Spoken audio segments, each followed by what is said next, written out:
अस्सलाम वालेकुम औज़ुबिल्लाहि मिनश्शैतानिर्रजीम बिस्मिल्लाहिर्रहमानिर्रहीम। अज़ीज़ तलबा, हमारा आज का टॉपिक है lungs and mechanism of respiration. तो सबसे पहले हम लंग्स की बात करते हैं। हमारी बॉडी में लंग्स का एक पेयर चेस्ट कैविटी में मौजूद होता है। एलोजुलाई छोटी छोटी हवा की थैलियाँ होती हैं जिनके मिलने से लंग्स बनते हैं। तो अगर हम सबसे पहले लंग्स की एग्जैक्ट लोकेशन की बात करें तो हमारी चेस्ट कैविटी में नीचे एक मस्कुलर स्ट्रक्चर है जिसे हम डायाफ्राम कहते हैं। डायाफ्राम के बिल्कुल ऊपर चेस्ट कैविटी के दरमियान में लंग्स का जो है एक पेयर वाक़या है।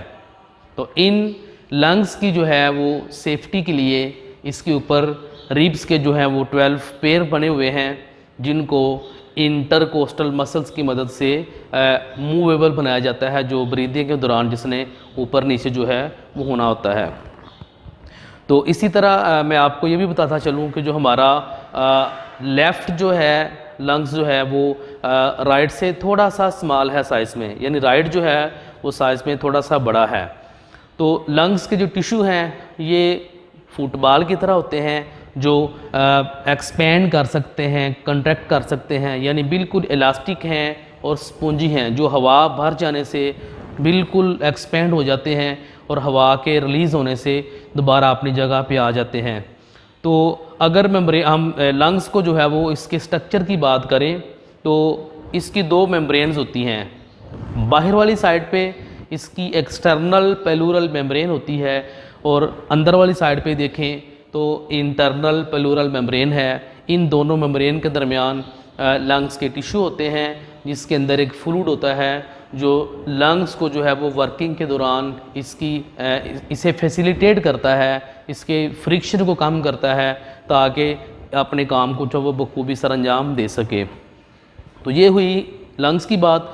इसके आगे जो हमारा टॉपिक चल रहा है वो है मैकेनिज़्म ऑफ रेस्पिरेशन, जो हमारा सांस लेने का अमल है ये किस तरह जो है वो खूबसूरत होता है। तो ये बेटा 2 स्टेप में मुकम्मल होता है। सबसे पहले है इंस्पायरेशन। इंस्पायरेशन को हम इनहेलेशन भी कहते हैं, यानी सांस का अंदर लेके जाना। तो आइए इसके मैकेनिज़्म को समझते हैं कि जो जब हम सांस लेते हैं तो हमारी चेस्ट कैविटी के अंदर क्या क्या जो है वो तब्दीलियाँ वो खूबसूरत होती हैं।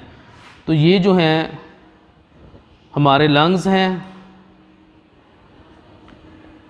ये मैंने आपके सामने इसकी जो है एक रफ सी डायग्राम बना दी है। हमारे लंग्स के नीचे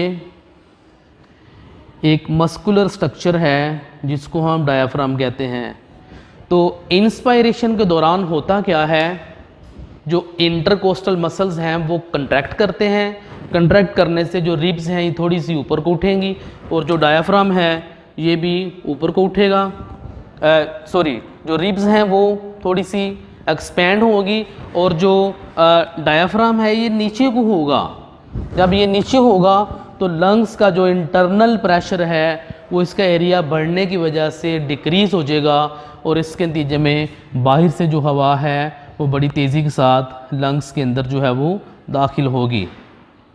इस तरह जो एलोजुलाई हैं उसके अंदर गैसेस का तबादला होगा। और दूसरा जो स्टेप है इसका वो है एक्सपायरेशन। एक्सपायरेशन के दौरान इंस्पायरेशन का बिल्कुल रिवर्स होता है। जो रिब्स के 12 पेयर हैं उन्होंने नीचे को प्रेस करना है और जो डायाफ्राम है ये भी ऊपर को उठ जाएगा। इसके नतीजे में लंग्स की इंटरनल साइड पे जो है हवा का प्रेशर बढ़ जाएगा और बाहर प्रेशर कम होगा। इसके नतीजे में जो हवा है वो लंग्स से बाहर और मुंह और नाक के ज़रिए बॉडी से बाहर रिलीज़ हो जाएगी। तो यहाँ पे आपको एक और मैं बात बताता हूँ। हमारी जो बॉडी का हमारा जो जिस्म का नॉर्मल ब्रीदिंग रेट है वो 16 to 21 मिनट है। ये नॉर्मल हालात की बात कर रहा हूँ। लेकिन जब हम कोई सख्त काम करते हैं, सपोज़ कि हम एक्सरसाइज कर रहे हैं, तो एक्सरसाइज के दौरान आपको पता है मसल्स ने जब एटीपीज़ यूज़ करने हैं रेस्पिरेशन होगा और वहाँ से वाफर मकदार में कार्बन डाइऑक्साइड गैस पैदा होगी जो जो ही ब्लड में जाएगी और उसको बॉडी से खारिज करना बहुत ज़रूरी है।